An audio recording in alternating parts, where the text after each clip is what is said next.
Thanks.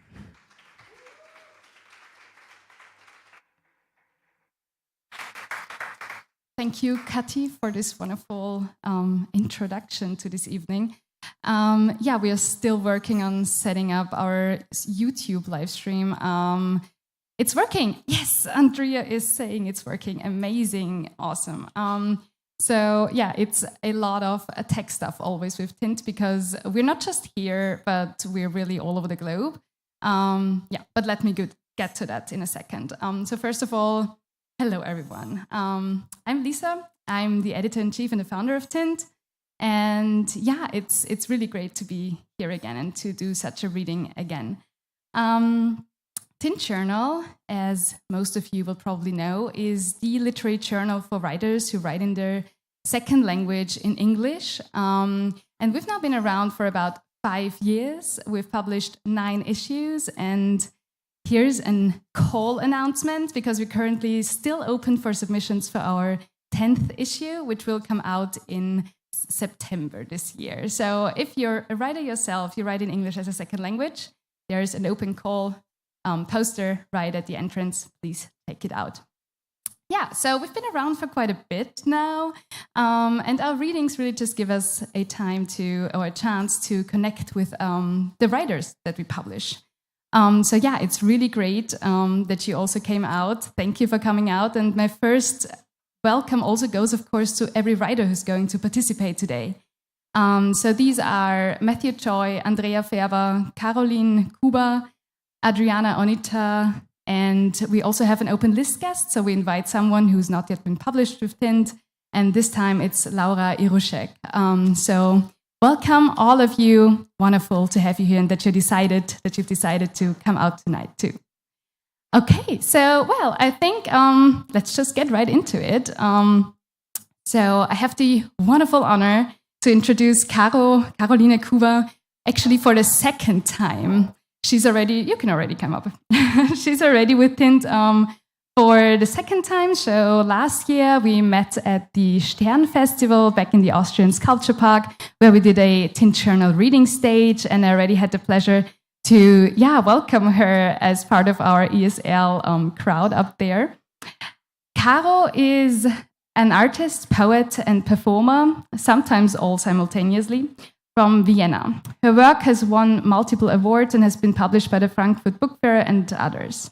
When she's not writing, she is working as a graphic designer and journalist and spends a lot of time on trains and obsessing over her cats, sometimes all simultaneously. So her poem, actually 2 poems, My Spine's Topography has been published in Spring 22 and Cicada Girl in Tint Spring 23. And today she's just going to read some of her poems for us. So thank you for being with Tint, and the stage is all yours. Lisa. Okay, so I'm going to start with Cicada Girl, which was previously published in Tint Journal Spring 23 issue. Cicada Girl. You once told me the words beautiful should be reserved for Mother Nature, for mountain views and stalagmites and landscapes drenched in moonlight. So, tell me, where do your eyes go whenever my skin starts to imitate their surface? Am I not nature, or not nature enough? Is that why you do call me beautiful? When I open the gates and let my hair wash ashore on my hips, back arched like a fallen tree, stuck between his brothers, decaying in their arms, is that why you do call me beautiful? When I blow lab-cooked raspberries on my lips and sprinkle myself in the redness of what you could never achieve. There's puddles on the floor now. There's puddles on my floor.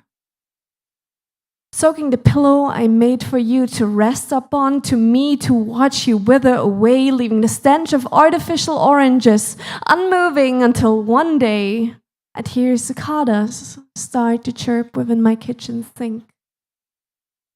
I'd leave you to oxidize in silence, and I would go hide beneath the floorboards with the mice and rotten apricots until spring arrives from her journey, and I would grow again like the box trees outside, all fluffy like a squirrel with buck teeth and bug eyes, and I would bury my belongings, leaving all the shiny things behind. I'm not a fish yet, I'd say, and go somewhere where they could never spot me. And once you'd wake from your human hibernation, I might just let you take a peek, just to see whether you'd call me by my name or beautiful. Of course, I wouldn't care by then. I'd be a cicada girl with a hummingbird heart equipped with a blade of grass, and boy, I'd be ready to devour. I'd fly southwards to where the sky blooms, take them with me, so there'd be nothing left for your autumnal hunting. Does the starving feel familiar? I'd ask, lizard tongue between puffed cheek, and I forgive myself for all the times I used to crawl in disappointment, wearing the wings I gathered somewhere by the seaside to bring back to you as a souvenir, only for you to tell me to smile more, but not too widely as to not stain my temples with crow's feet, since you prefer a clean shave over ruffled feathers.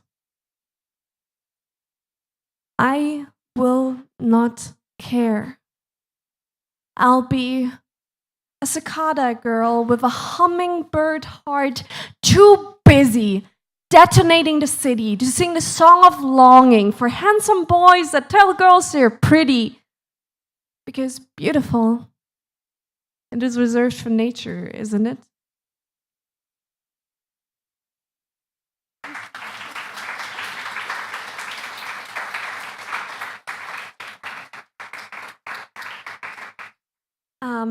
So this poem is the first of two about my grandma. For some reason, they accumulated. She's still alive. She's well. She's thriving. She just comes up a lot in my mind for some reason.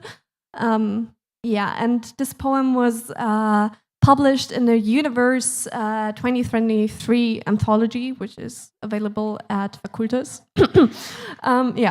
So this poem is called Mapping Nightmares.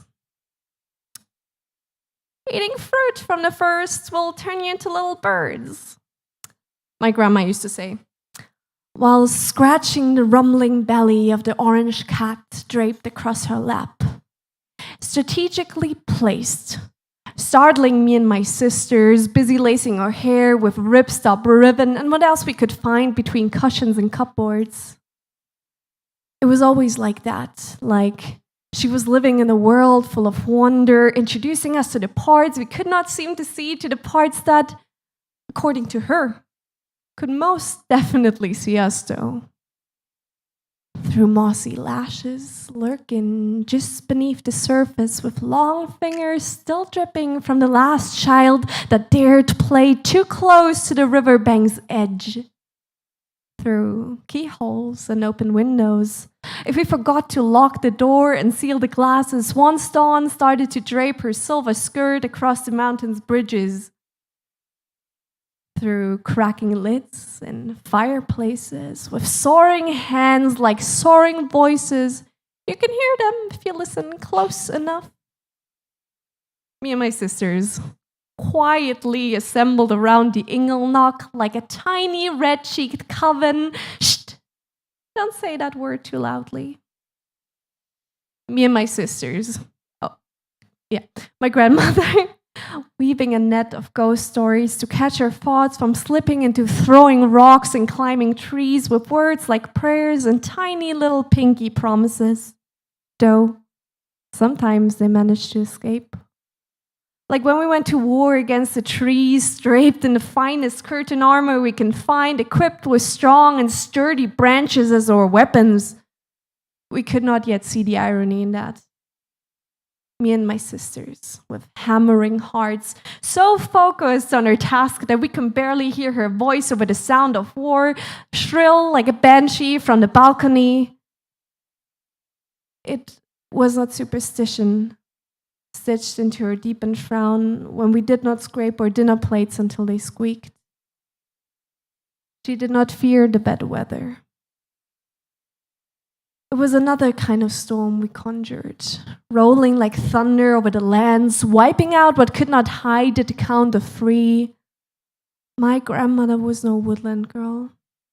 She was raised beneath the citadels of mother's sorrow, on ashes and eggshells, eaten up and spat out before she even knew how to ride a bicycle. The shards of a long-gone life still nesting in beneath her skin. She never told us those stories.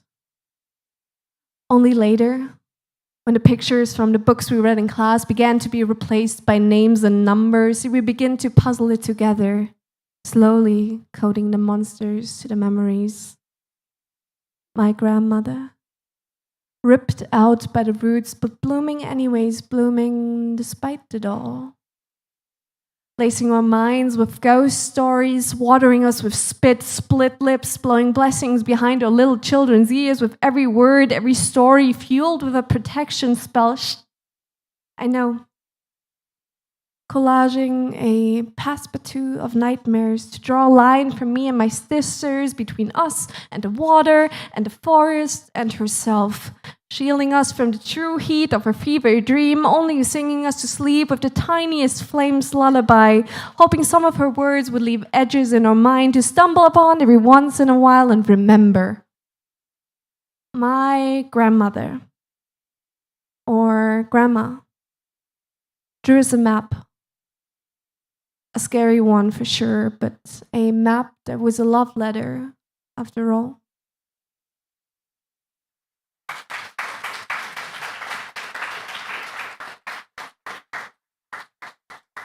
Thank you. And last but not least, the first poem I ever published with Tint Journal, and the first poem I published in English in general. My spine's topography.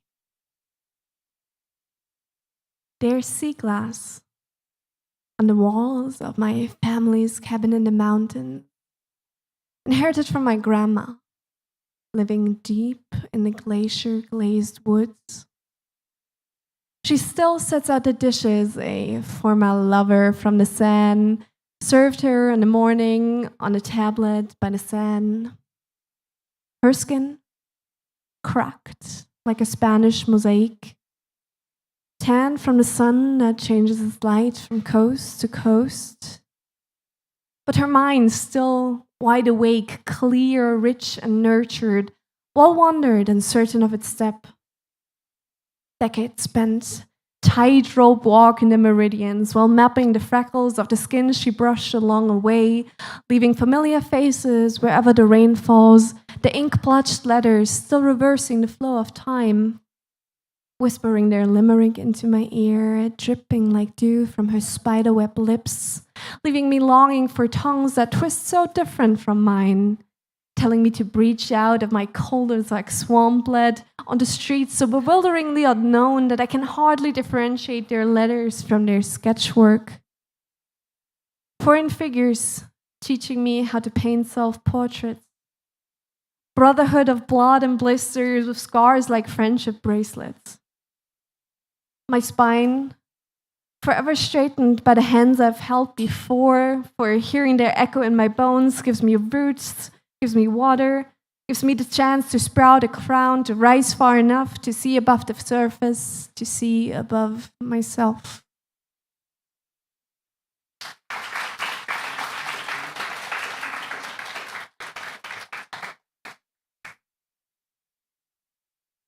Thank you, Caro. Thank you so much. It's such an honor for us to have you in our journal.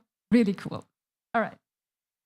Okay, so I've already mentioned real brief that Tint is never really just at one place. We're always kind of everywhere, which is very nice, but also technically very advanced. So huge thanks at this point already to all our technicians who are doing the best to make us be at YouTube, make us actually also invite readers from actually the other side of the world kind of now to Graz. So yeah, thank you so much. And our next guest, he will join us here via our screen, while I think he's actually residing in San Francisco.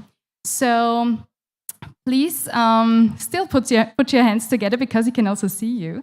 For Matthew Choi. Matthew is a Korean-born American immigrant and the University of San Francisco's Dean Scholar for the Writing MFA. His works have been published in Catalyst, Tint Journal, and Open Ceilings, and he has been awarded prizes for the Keith Vineyard Short Story Contest and the Branca Fiction Award. In Tint, we've published Snake Baby in fall 22 by Matthew Choi. And I think today he's reading an excerpt of just that short story. So please put your hands together for Matthew Choi. Thank you. I hope there's some leaf blowing going on outside if it's not too loud. I'll read just a short excerpt from the short story, if that's okay. Snake Baby came to me in a neat glass bottle, corked at the top with cellophane wrapped around it all. Mama bought it from abroad 2 years ago, slid it onto my table. But if you're gonna drink that instead. Snake wine, medicinal, reckless, another bottle that teased the nose like vinegar, reptile essence infused into the liquor, met venom molecularly deconstructed by the ethanol and turned into spiritual pharmaceutics. It's perfectly safe. It's good for you, she assured me. But the world folds up in landscape, creases over my mother in less than a year, draws color out of her nails, her teeth. Hair gray, coffin brown, nothing to see except empty aisles when I arrive, clutching my skin together with a safety pin. Snake Baby was supposed to be dead. A cherry heart choked up, ingrained in grain.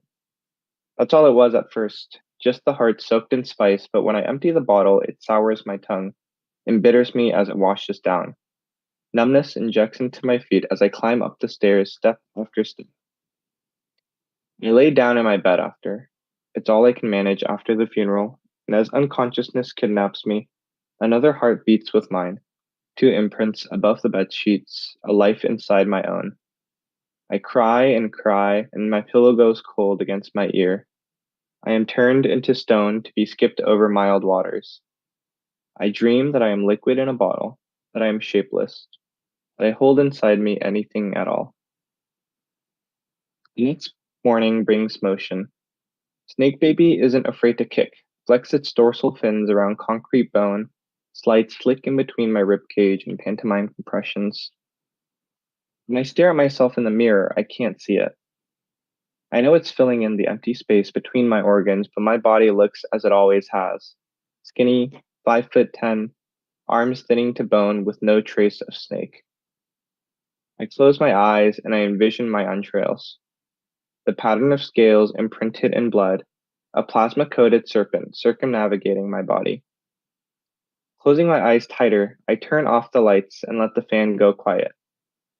Wind cuts my body, traces out Snake Baby's figure in the darkness, and I press my hand against my right thigh, where the muscle pulls itself taut in serpentine fashion.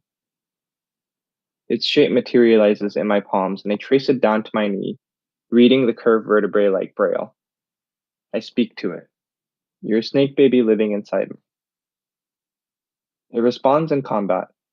Snake Baby whips its tail in the narrow space, and it strikes twice. The wind-up and the snap both scald against muscle. It stings from the inside. My thigh knots up in pain, and I keel over.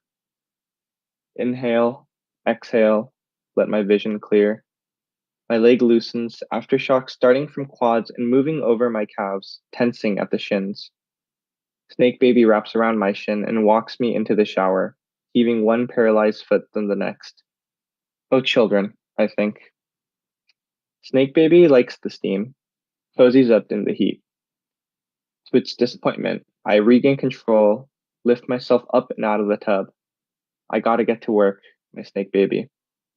It hangs off my collarbone, momentarily satisfied by the steam. I'm halfway between my car and the office when I trip. I try to gather my balance, swing myself upright, but it jostles Snake Baby, and it bites me from the inside. Should have called in sick to work, told the boss that I was aching all over, but I never do. Once the fangs sink in, it takes just a few seconds, and then I can't tell the difference between my left foot and my right hand or my right eye, and everything gets tripped up like a shoelace tied all wrong, 3 bunny ears crisscrossed instead of 2. I fall to my side and my head cracks open against the concrete. Something warm trails out from the open wound. Fatherhood is a difficult thing. The venom numbs me to any pain, gets me high in a way that nothing else could. All I can do is moan and grasp the crack my fingernails against the gravel, because my spilled brain is soaking into my hair, climbing up into the follicles. I vomit a half-foam puddle onto the ground, and then laugh, and I vomit again.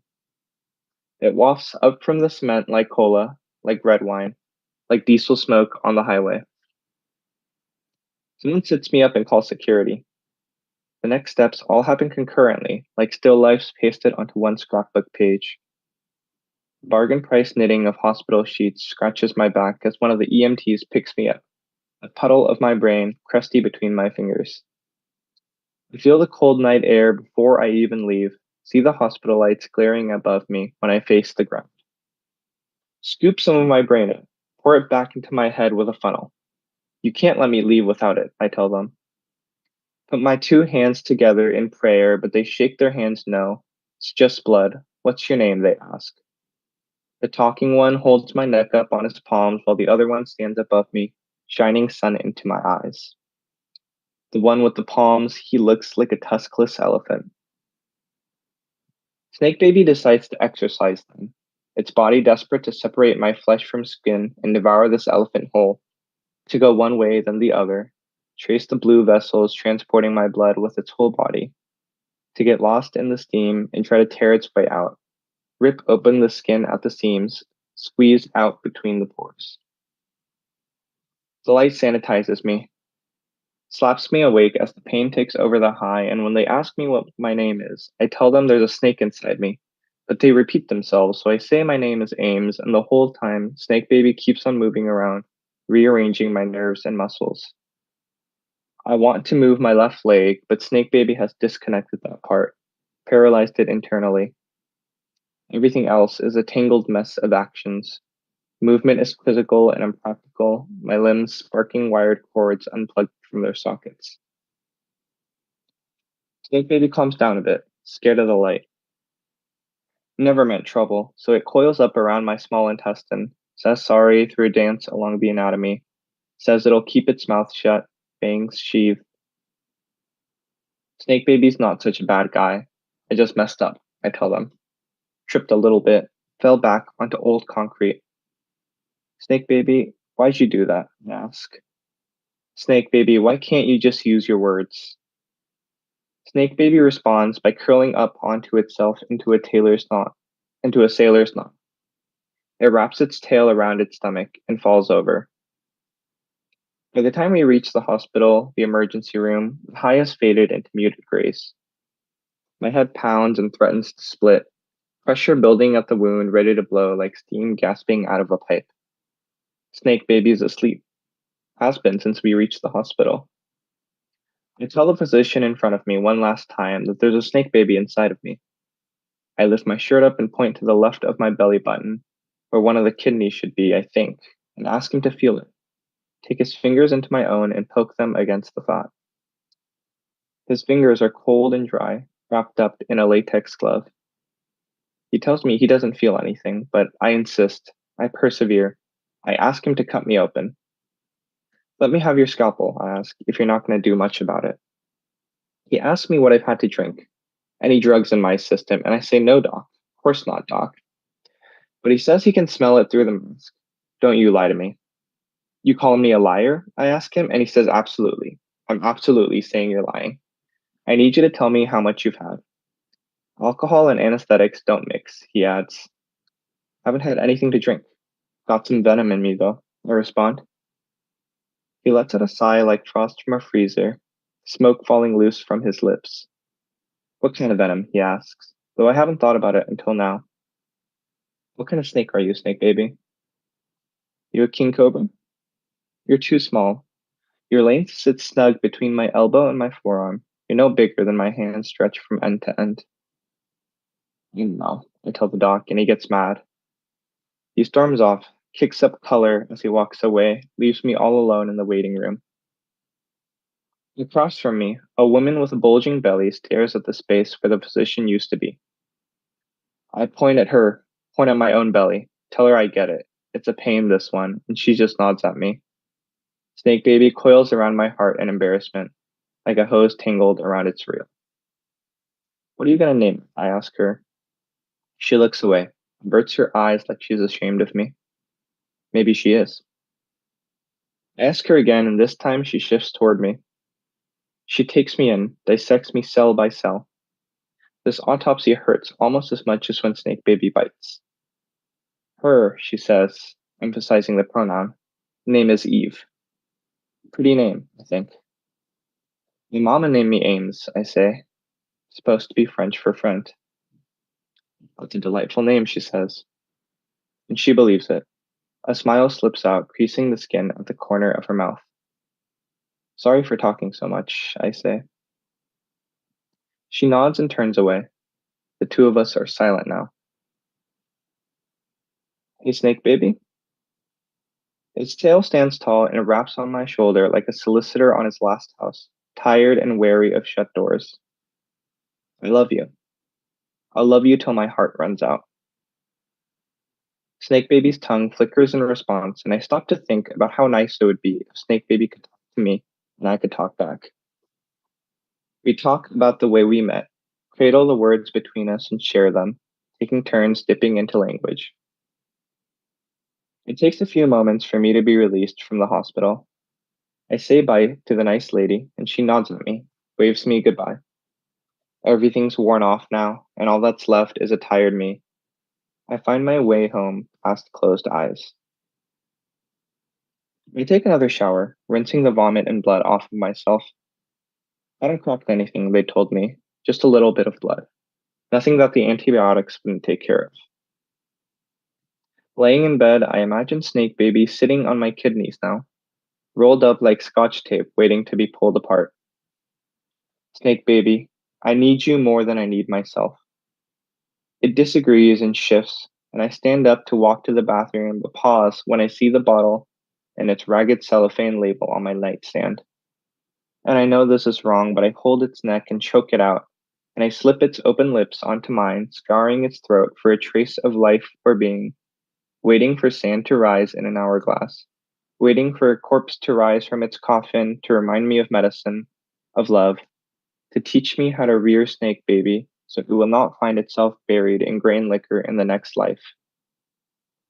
But the drop remains suspended in gaseous flight, ever evaporated into the bottle's biome, and I search for the stains it might have left because I am desperate for its spirit, but Snake Baby, as if reaching for home, climbs up the esophagus and grips it tight, spiraling up each organ in ladder fashion.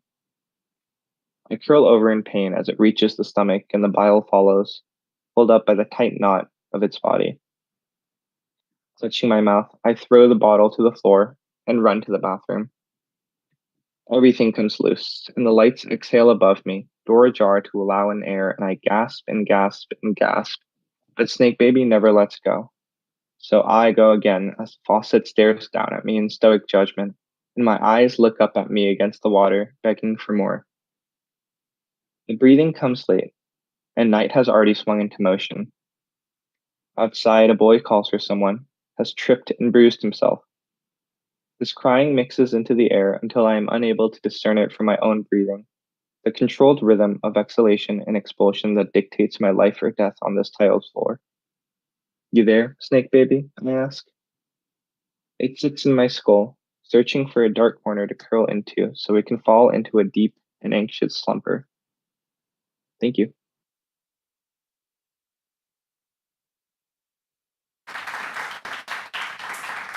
Thank you so much, Matthew, for joining us at, I think it's noon. No, it's actually before noon in San Francisco. So thank you for making all the effort.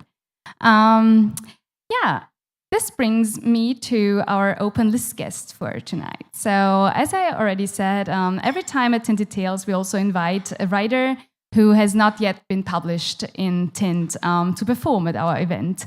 And this time, Laura Irouschek has been the lucky chosen one from the open call that we had. So I'm really glad that you're here. tonight and that you're going to read some of your texts to us. This slot actually is made possible by the Uni Graz Buchladen, which sponsors the open list slot with book watchers. So you're getting those later. All right. Laura Irouschek is a student of English and French at the University of Graz. Having been raised in a small Austrian village, she's a Francophile traveler, an introverted sociable person, and a passionate word collector. In her writing, she explores the self and the world through themes such as love, heartbreak, anxiety, healing, and femininity. So here's Laura for you.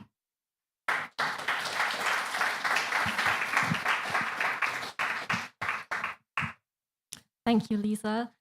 And I'm pretty excited because it's actually my first reading ever that I'm doing. So thanks to Tint Journal that I'm having this opportunity today. Although I don't have so much experience, I think that one thing that really connects us here is that literature, language, reading, writing kind of has a magic for us, maybe, kind of a magical power. So that's what this poem is about. The way writing helps me to make sense of myself is pure magic. Writing clears my head, writing grasps my thoughts, writing deciphers my feelings. Words spilling out of myself, beautiful sounds, vowels and consonants embracing each other. A symphony, a harmonious arrangement like music to the ear, making my whole body vibrate. I'm never more myself than with my words on paper, my most genuine and most vulnerable. There are those moments when I'm standing at this cliff between loving you deeply, falling for you heavily, breathing you in with every single of my breaths, and not feeling you anymore, longing for more, breathing you out of my system. Maybe you've also once been at this cliff with another person. For me, this was the case with a French guy. And I think in some cases you might move away from this cliff together.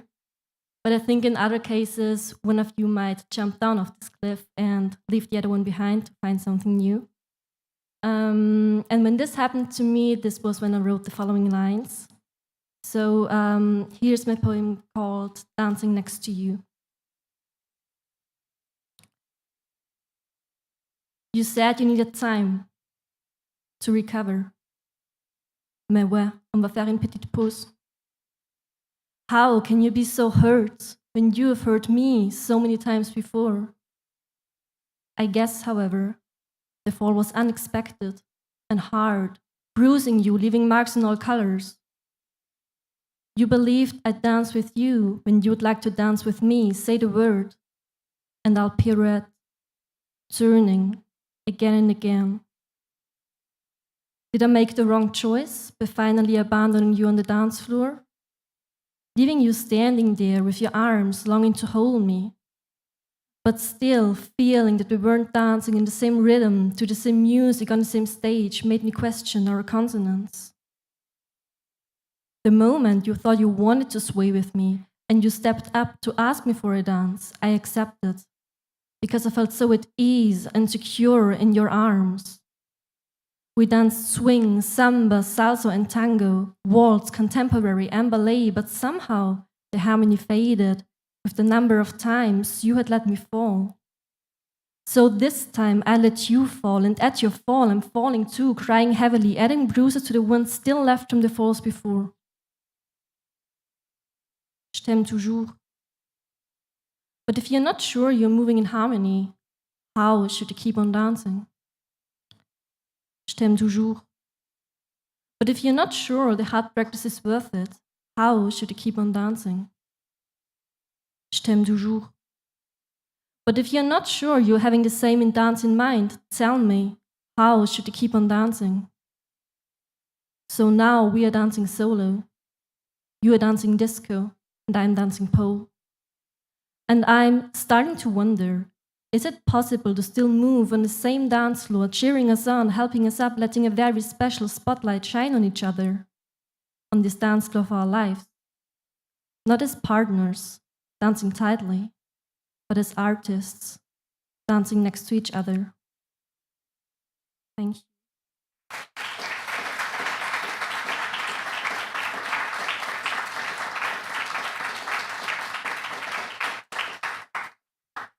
Thank you so much, Laura. Oh my God. So wow, we are already 3 readers in the evening, which I think we deserve a break for a bit. And this break will, of course, again be accommodated by our wonderful musician Napaea, Milchrahm. I also want to make you aware that we've also brought some nice Tint merch with us tonight. There's Show Your Tint tote bags. There's some bookmarks. The bookmarks are free. And there's also some bookmarks with a little QR code on it. And if you scan the QR code, you're getting to all ever recorded audio recordings at Tint. Tote bags for 10 euros, audio recordings, and this is a lot of audio recordings for 5 euros. So please check it out. There's also a lovely donation box. Maybe you just want to give to our journal and help us make events just like this. Maybe also support our actual largest project at the moment, which is our first print anthology. I'm going to tell you more about it after the break. But yeah, please explore our table for a bit and just get another drink and listen to Napaea for a bit. Okay, thank you.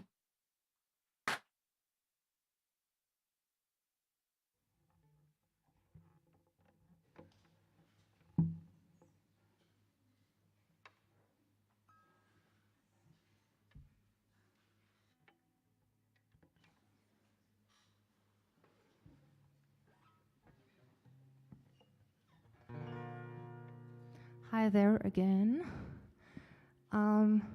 You're really lovely and really quiet.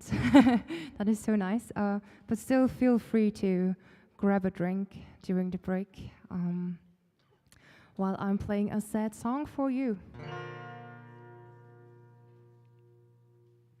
I came here with nothing on me. Who'd have thought that one could leave with even legs? Closing books, no sympathy. I follow the wrong crowds. You're just another lousy love lost that I happen to bump into on the streets. And I know we have grown apart.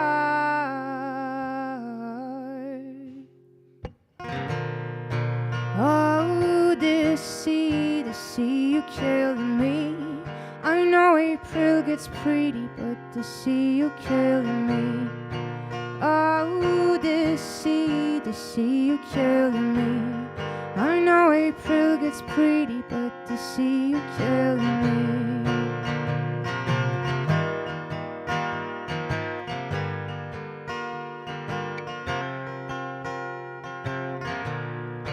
Helter skelters at the door saying, only tramps like you make dying sound like fun. Where the arts, among the buildings in Wisconsin Avenue. And all this city swallows us. It preys on souls forgotten in cathedral lakes. I could have sworn that one was yours.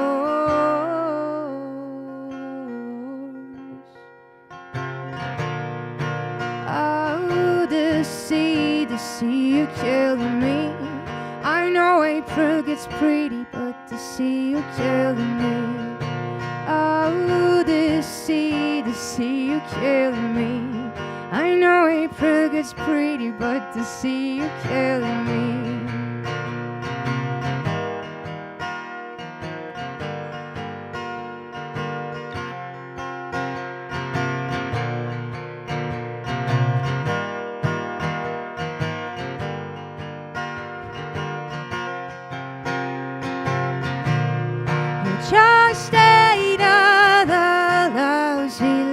lost, that I happen to bump into you on the streets. And I know we have grown apart.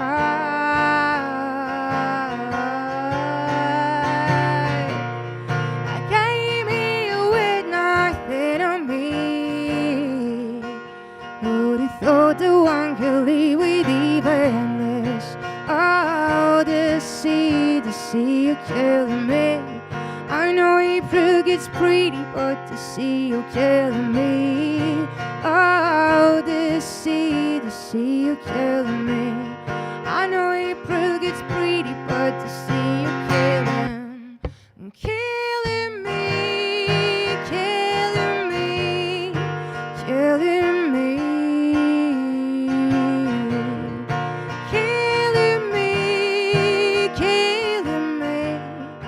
Killing me.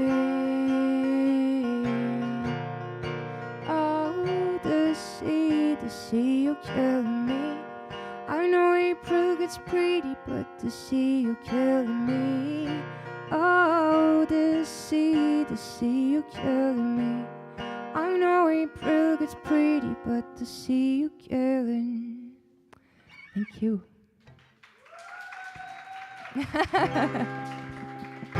Thanks. It's really hard not to get distracted when some of your friends just came in.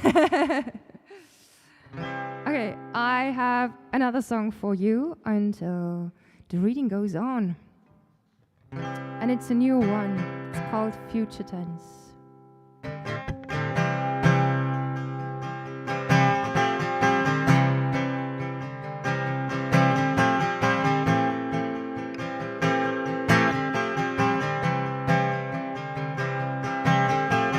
Staring at the entrance of a brothel down the narrow street, wanting body you and love and growth that I've missed.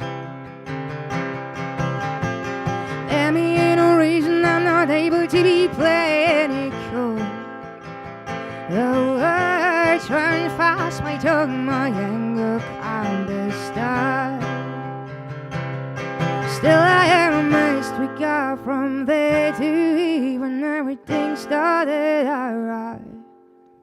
I'm not ready to embrace this mess you got me into. I'm not ready to admit that I was looking for something else. And it's hard to admit that I'm neither your present or future tense is what you are when I'm with you. Was I drawing nearer than us, panic as you clenched in your face? Looking at the bruises in my face, my neck's all black. My knuckles feeling weak from all the walls that I've hit. Bridges being burned, I've gone too far, I can't go back. Still I am amazed we got from there to here when everything started out right. I'm not ready to embrace this mess you got me into. I'm not ready to admit that I was looking for something else.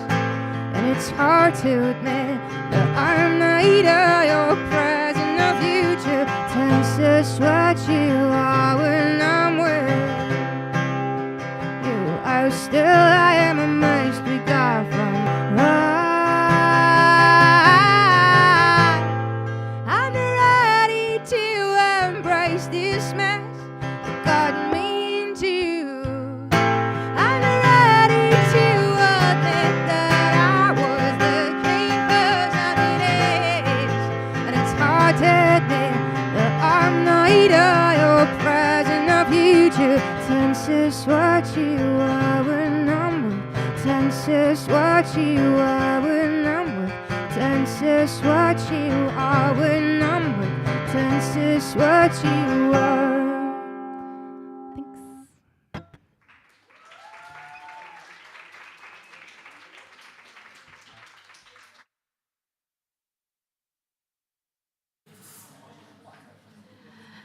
All right. Yeah, thank you, Kati. Such a pleasure to have you here tonight. Please take your time, still get your orders. Don't worry about that. We'll just get going casually here. All right. So yeah, as promised, I'd like to tell you a little bit about Tint's largest project at the moment.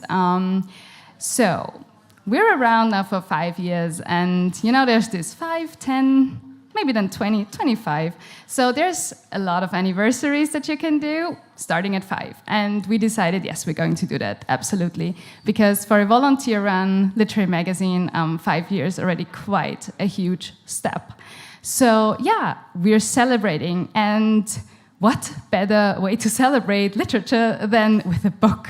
So we're doing our first book this year. It really feels so great, I tell you, it's amazing, because so far we've only been online, and now really having, finally, soon, something to hold in our hands, yeah, I'm already looking so much forward to it. So what is all this fuss about? It's going to be an anthology titled Tinted Tales, and it will hold about 30 writers. Some of them we've already published, and some of them are actually new to us. They're already quite established in the ESL literary scene, and we're so excited to have them soon also associated with Tint. The whole thing will come out in November, and there's going to be a festival, of course. What else can we do? So we're doing a festival of translingual literature at the Afro-Asian Institute here in Graz from November 10 to 11. So please save the date already if you want to be here and just celebrate with us. It's going to be a book presentation on November 10, and then on the next day, which is going to be to do some nice creative workshops. There's going to be a poetry writing workshop, a playwright workshop, storytelling writer workshop, and even an illustration workshop. So if you're in for it, please just follow us online at tintjournal.com. You find everything in news and events. And you also find a nice little QR code on our poster up there, with which you can just sign up to our newsletter and make sure that you always stay up to date regarding this. I also should mention that it's going to be published in Verlagforum Stadtpark, which also makes us really happy that we can collaborate with them, because they're also such an international and really shaping institution here in Graz. And we're joined by our amazing guest editors, Marjorie Agassin and Choi Kim, who are both just really stars in the ESL or translingual scene. We're very happy about this, and I hope you're too. So please save the date and bear with us on it.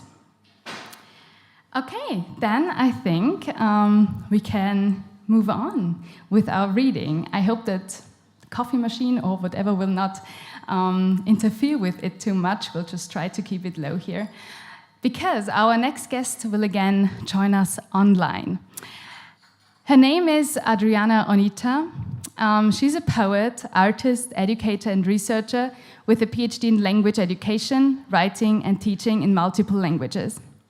She's the founding editor of The Polyglot and editorial director for the Griffin Poetry Prize. Her recent multilingual poems appear in CBC Books, The Globe and Mail, and Tint Journal.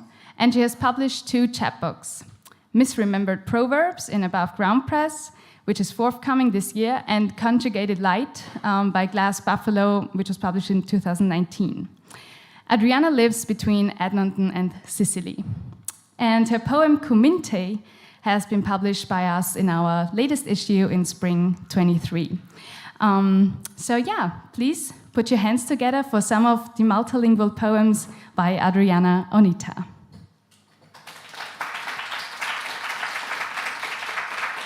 Can you hear me okay? Okay, perfect. Thank you so much. Hi, everyone. I'm thrilled to be a part of this Tint Journal reading. I really admire and applaud this journal and your mission and the essential work that you're doing to bridge languages and cultures, especially for authors whose first language is not English. Fantastic work Lisa has done and her whole team, really. I actually found out about Tint Journal through my Cuban-Canadian friend, Yanis Lobaina, who lives in Toronto, and she hosted Lisa on her podcast, We Should Talk. And I got really excited, and I submitted to Tint in the winter, in December, and was really pleased to find out that you liked my work.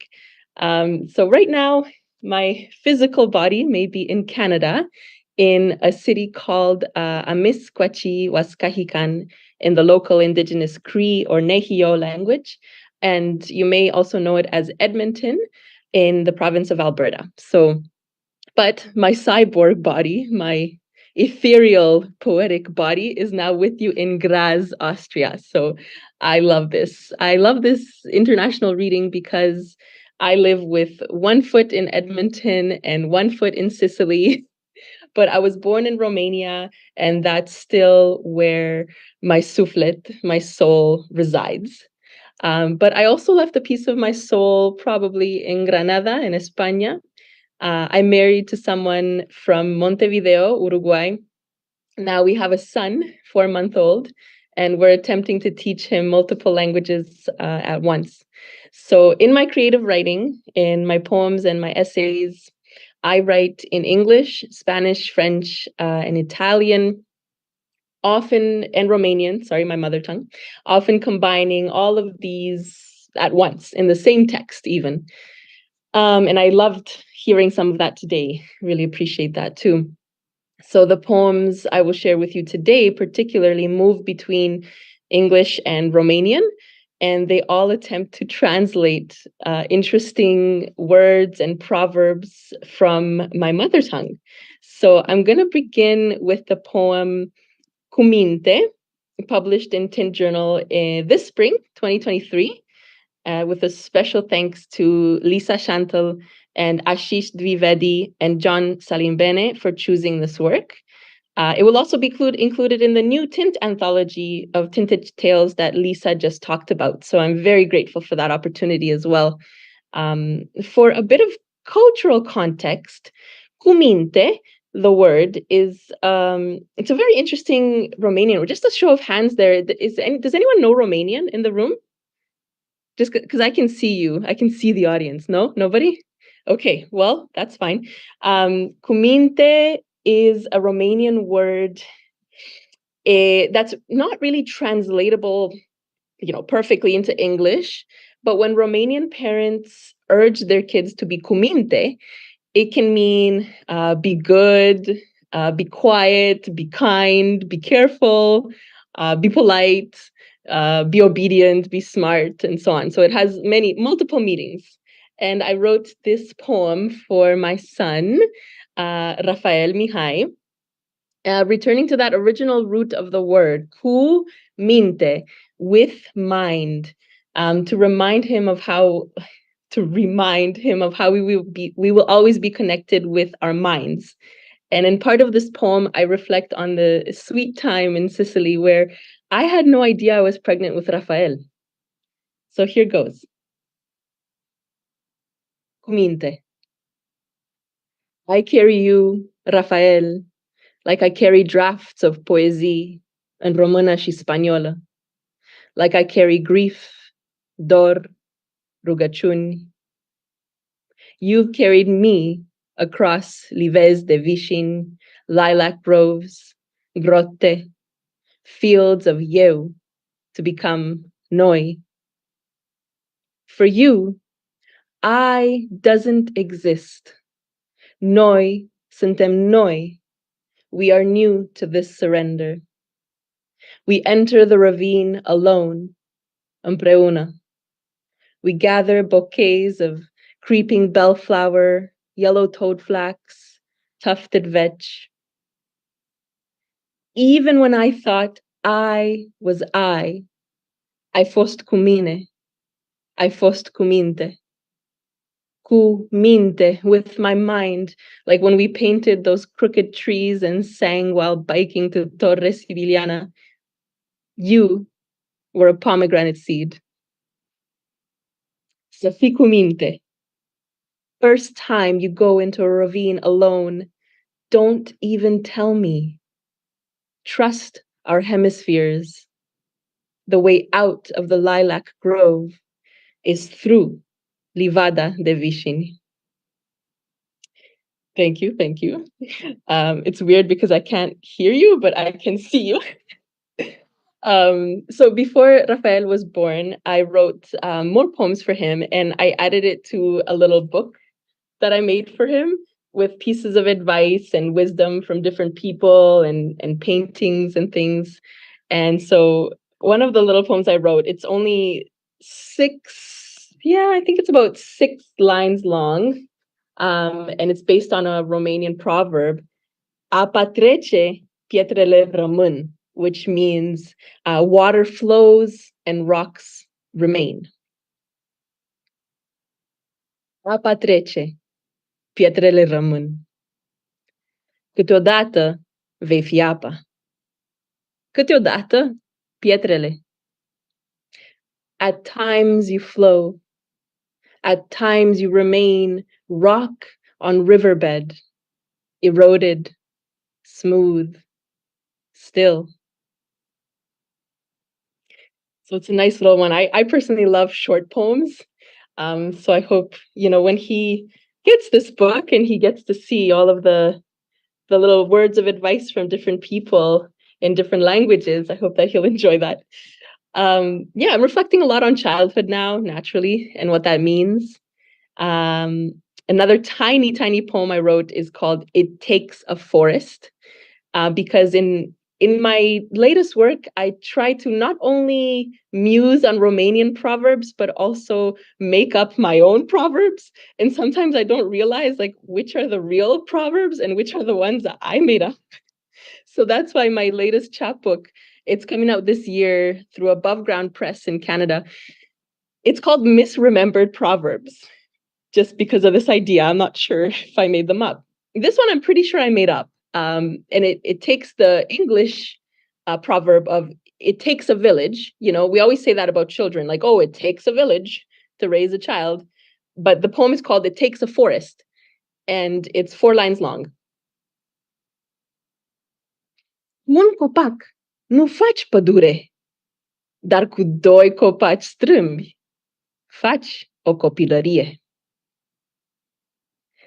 You can't make a forest from a tree, but with 2 crooked trees, you can make a childhood. Thank you, thank you.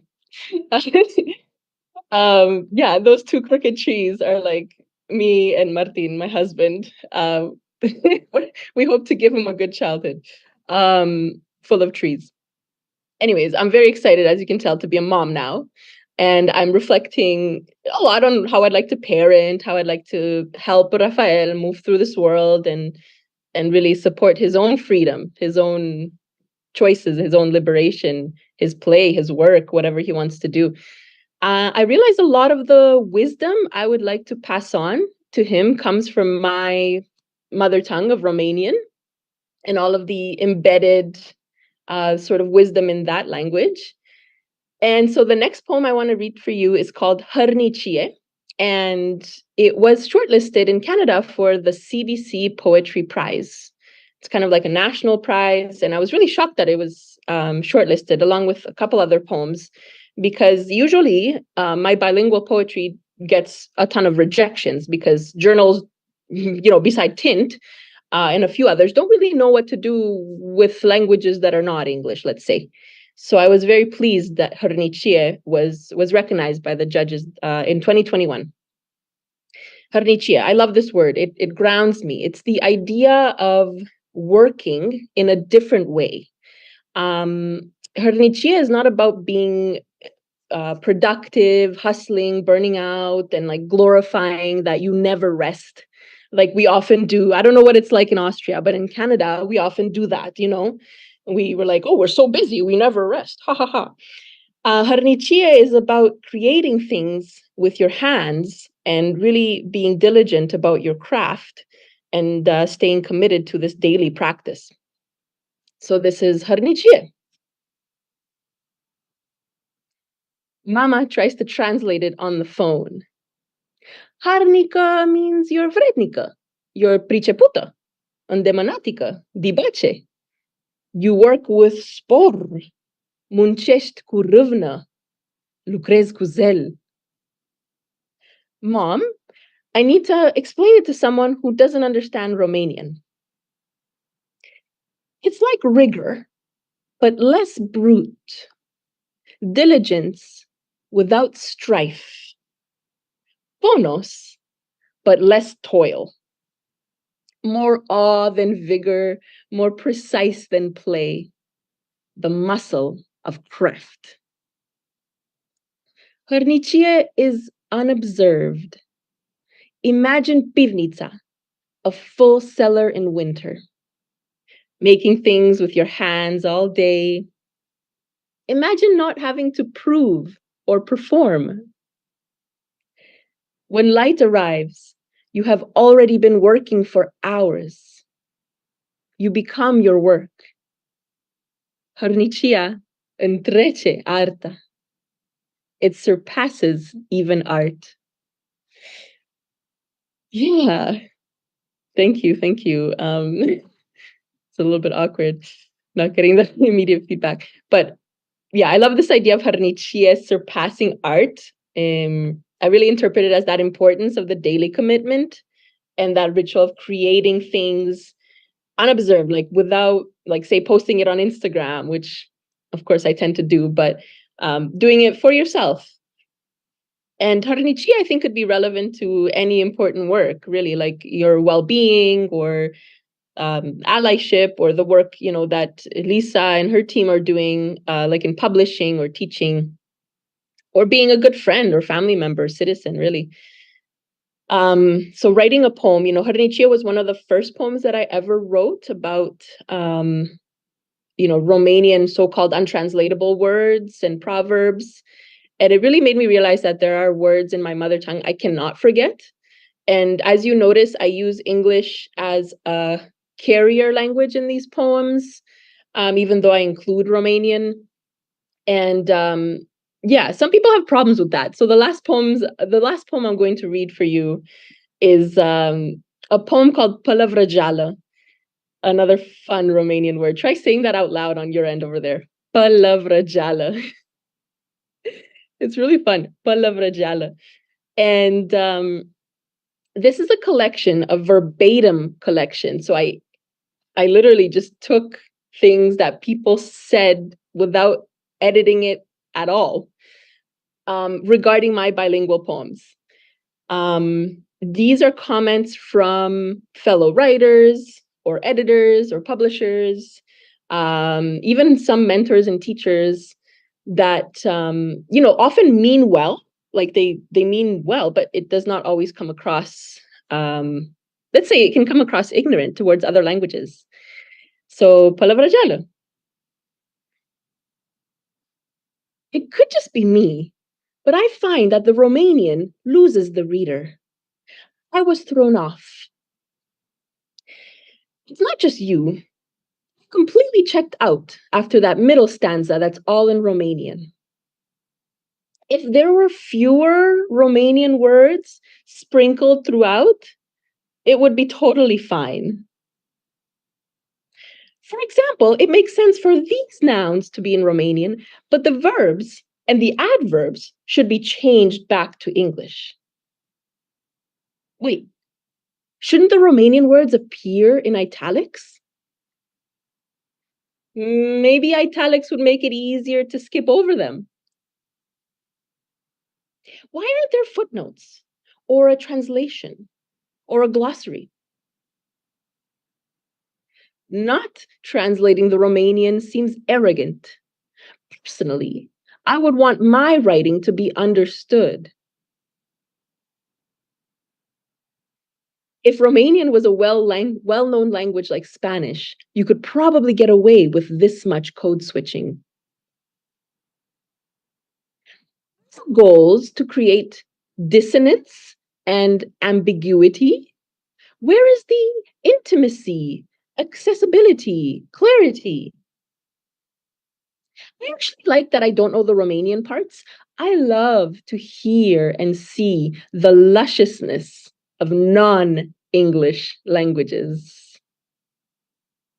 But I don't feel like I'm the audience for this poem. I don't feel invited in. I didn't translate the Romanian phrases. It was clear that the author didn't want me to. I think we pretty much covered everything, but I will say that if I can't understand the poem, read it aloud, recite it, what is the point? If the goal is to unsettle, it worked. Thank you very, very much. I'm extremely grateful to have been a part of this beautiful reading across cultures, and I extend my salutations to everyone, all our friends there in Austria. Like the last thing I'll say, like Lisa, I also run a journal called The Polyglot, thepolyglotmagazine.com. We publish multilingual authors and translators, artists. Yeah. And we are about to launch our next call for submissions as well. And it's all translation. But the kick is this: it's not translation in and out of English or French, which are the two colonizing languages of Canada, but it's translation moving between languages where the target and source are not English or French. So, for example, from Persian to Ukrainian, and so on. So I hope we will publish some international translators. If you do that work yourself, please feel free to submit to us, thepolyglotmagazine.com. Thank you, Lisa. Thank you, Andrea. And thank you, everyone.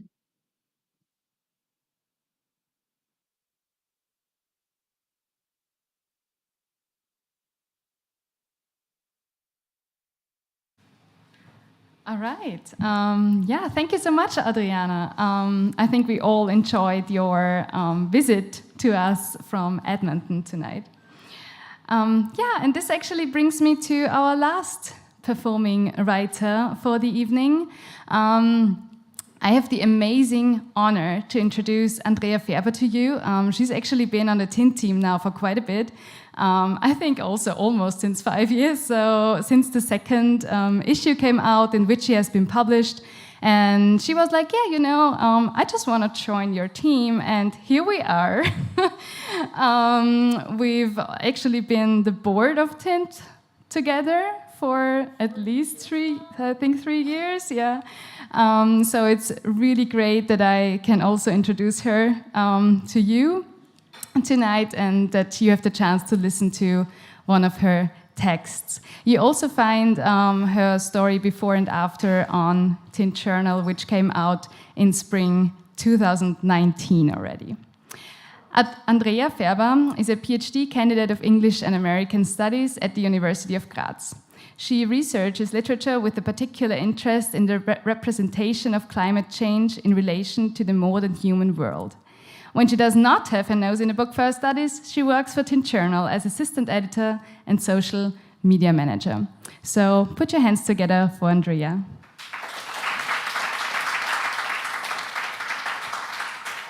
Thank you.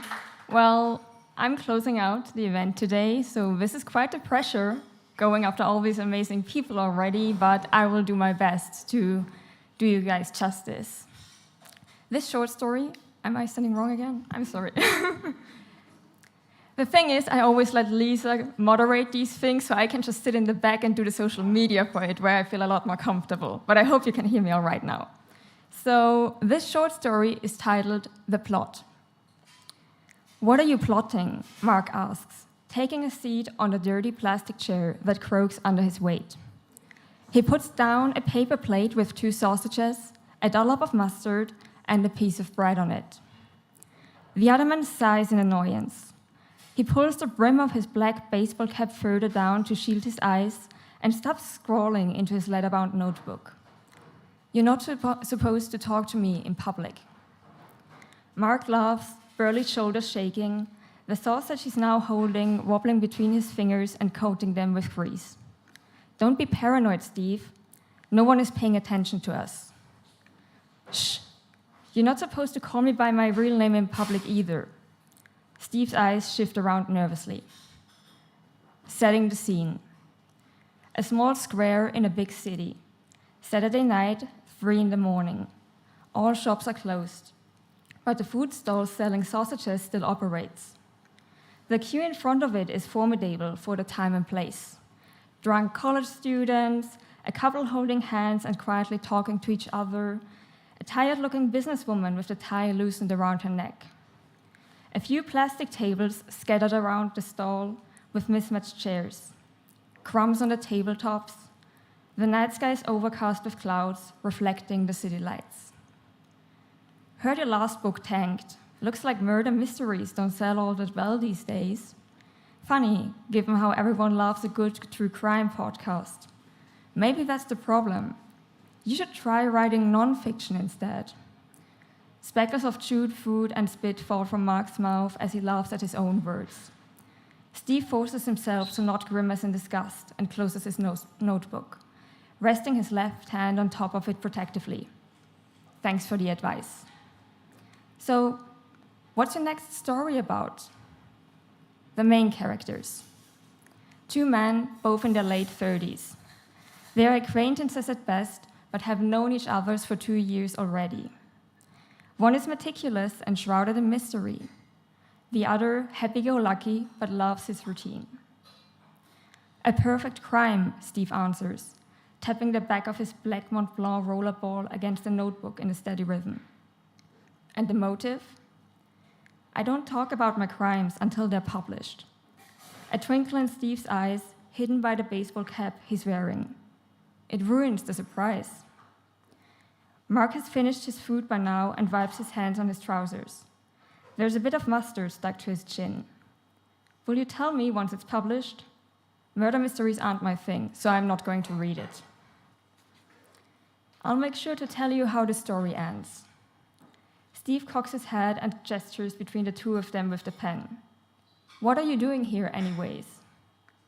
I come here almost every Saturday after my shift at the nightclub ends.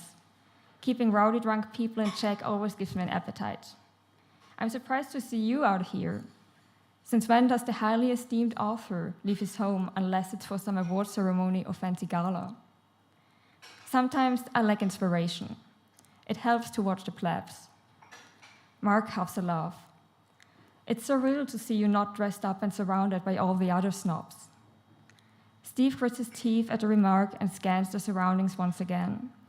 Mark laughs to jibe him. It gives him a sense of superiority in the usual power dynamic. Don't worry, no one is listening. And even if someone was to bother you, you'd have your personal bodyguard with you. Mark pats his own left shoulder Mark pats his own left shoulder. The city is big, but personal circles run small. They kept bumping into each other again and again at different events. Steve, the accomplished author, drinking expensive champagne and charming people in powerful positions for his own benefit. Mark, the security guard hired to keep lunatics away from the gatherings so that the rich and famous can spend their lavish nights unbothered. They only ever met each other in those surroundings, each in different social classes performing their assigned roles. The motive. Someone knows too much. That's what happens when blending into the wall like a tapestry. Always there, always listening, lurking in the shadows, out in the open, and yet always unseen. He's too good at his job. And then he got too bold. Steve bites his bottom lip.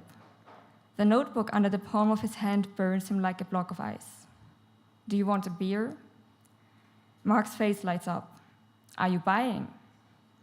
Steve makes his way to the food stall.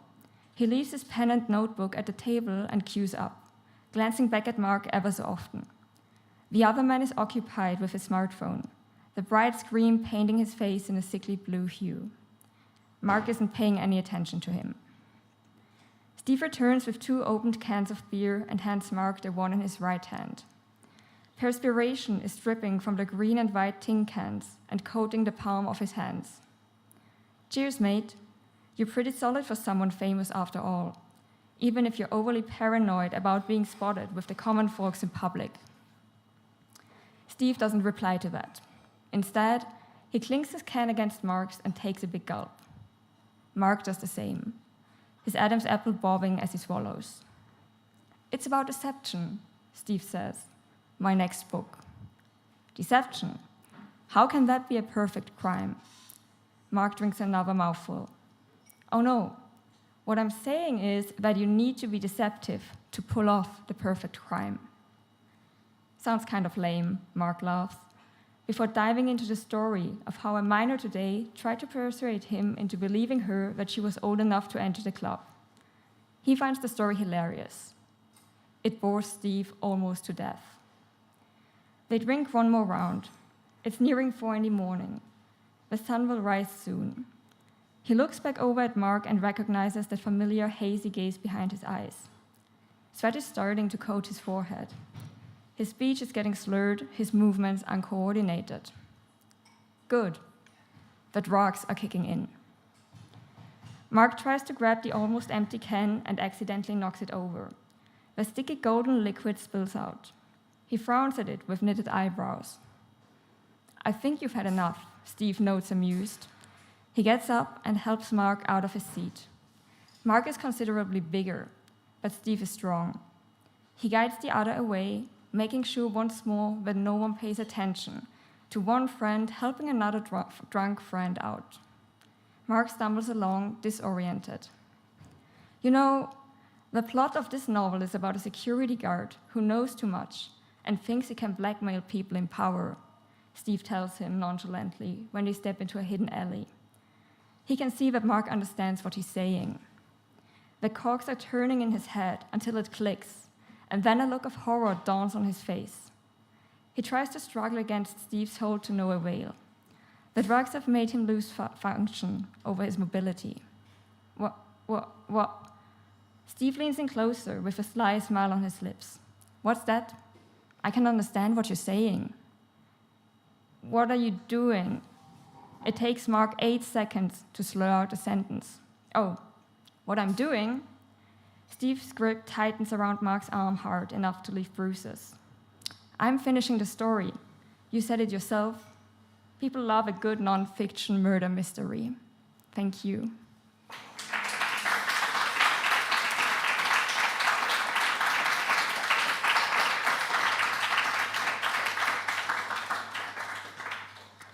Thank you so much. I think before I just say my closing words and have Napaea play for us a little bit more, let's just put our hands together for all of the writers. I think it was great.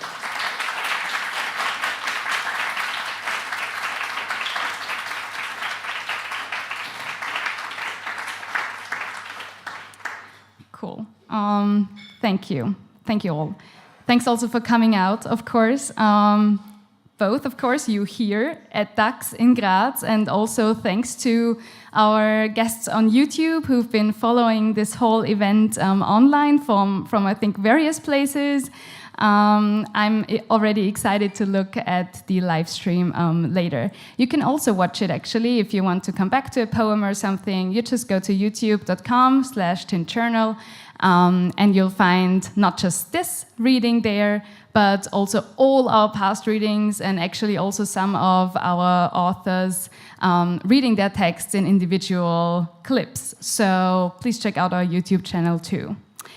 Yeah, got some brief reminders for you, of course. We are still open for submissions until the end of May. If you're a writer, please check out our open call. You can also get in touch with us here in Graz, actually quite often, at least monthly, because we're doing writing meetups, where we just really meet up casually and write for about 2 hours on a topic. Usually I'm facilitating the meetup, sometimes one of my colleagues is doing it. And now it's taking place at Buchladen. Buchladen is an office that has been granted to us, to me and another colleague actually, who's not associated with Tint, through our Kunstraum Steiermark stipendium, which we're having for 2 years. We're right next to the Alte Technik, so if you know the space, just come by. We have an open day on Friday, where you can meet us there from 10 in the morning to 10 in the evening. We'll just hang around, cheer with you, whatever, to just our nice little cozy space that we can now use for work such as this, for Tint and for other things. yeah, so you can connect with us, and of course, follow us please on social media to stay up to date. We're at Tint Journal, spelled in one go, on all the great platforms, so please just check this out. Okay, so I think now it's time for my thanks. So first of all, again, thanks to the performing writers, Matthew Choi, Andrea Färber, Laura Irouschek, Caroline Kuba, Adriana Oniță, and of course, musician Napaea. Thanks to my co-organizer, Andrea Färber, who's done an amazing job, also not just reading, but also helping me to set up everything. Thanks to Chiara Meitz, who's again taking care of our lovely merch, which you can still get. So Chiara, thanks again for taking care of all we have created so far, and soon also of our book. Don't forget that.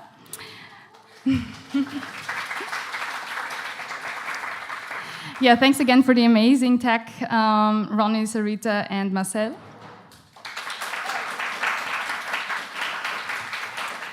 Here today, also in double function for photos and tech, Max Hirschbeck. Of course, thanks to Ducks Coffeeshop for having us. It's been such a pleasure.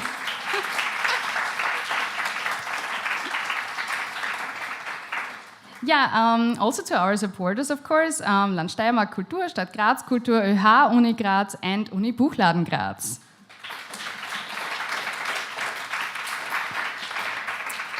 All right, so please enjoy Napaea for a few more songs, get some drinks, chat with whoever is here. I think we're all friendly. So yeah, please hang around, and I think latest closing is at 9, but I think we should leave a little bit earlier. So, and oh, keep the volume down from 8 p.m. onward. That's what I've been told. So, all right. For coming out, I think this was a sign. Here's Napaea for you now.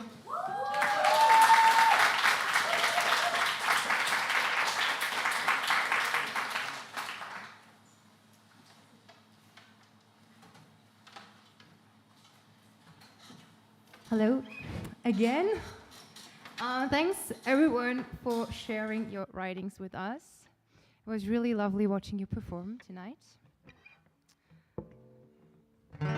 Okay, I got 2 more songs for you, and then I think we've met our goal of finishing by 8. Sounds good.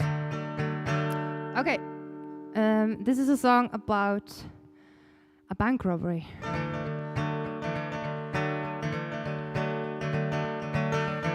Honey, honey, put the kids in the car now. Put the cash in the trunk, grab the keys, let's go. Hit the big ass bank in Chicago. For all the highway to do, you know. Remember the things that I told you 3 years, 2 moons ago. Promise I'll be right behind you, but you're gonna die if you don't hit the road.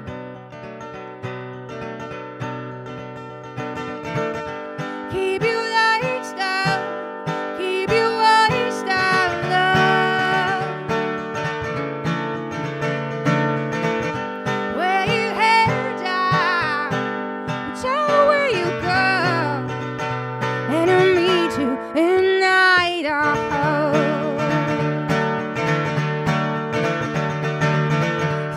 In the back of the caddy, she said, come here and kiss your wife. I know you're real mad at me, but you're on your way to some kind of life. Danny, I'll China Nabby, I promise me you'll treat your mother nice.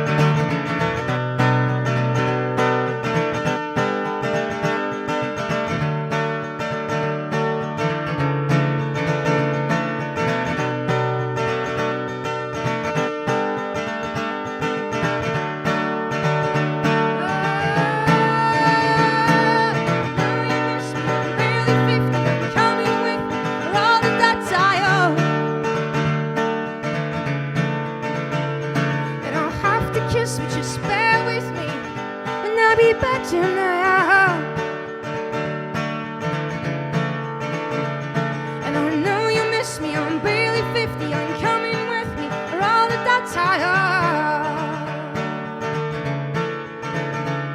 You don't have to kiss me, just bear with me, and I'll be back tonight.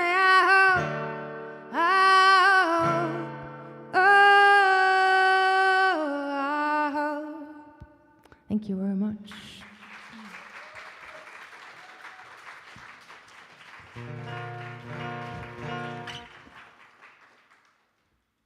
Thank you so much. The fun thing about playing solo is that I get to do whatever I want. So I'm gonna play a cover for you. If you want to hear more of the originals, we're gonna play a full band show on the 14th of June at Dog Days of Summer. It's a vintage shop, so it's gonna be a really special show. It's also gonna be a private show, but that does not mean that you guys cannot attend. It just means that there is a guest list and you have to write to us if you want to be on the guest list. So feel invited. Okay, disclaimer. I do not believe in that song that I'm about to play, and I mean that I see it in a satirical way, because I think that there's so much more that the girls want than just fun. But you're probably gonna know the song, and I like it very much. But I still feel that the disclaimer is, yeah, very important. Come home in the morning light, my mother says, what you gonna do with your life? Oh, mother dear, we're not the fortunate ones, but girls, they wanna have fun. Oh, girls just wanna have fun.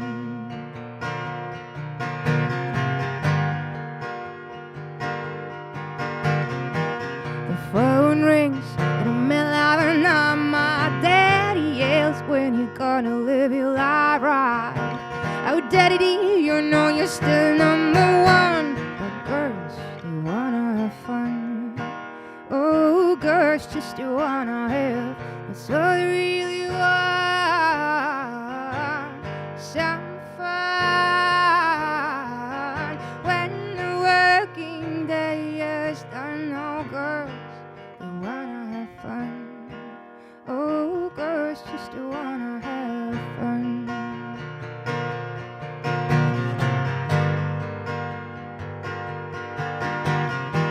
Some boys take a beautiful girl and hide her away from the rest of the world. I want to be the one to walk in the sun, but girls, they wanna have fun. Oh, girls just wanna have, they just wanna, they just wanna, they just wanna, they just wanna. Do you want to sing with me? I didn't forget the lyrics. I was just about to ask a question. I guess so, yes. I think that was a yes, was it? Yeah? They just wanna, they just wanna, they just wanna, they just wanna.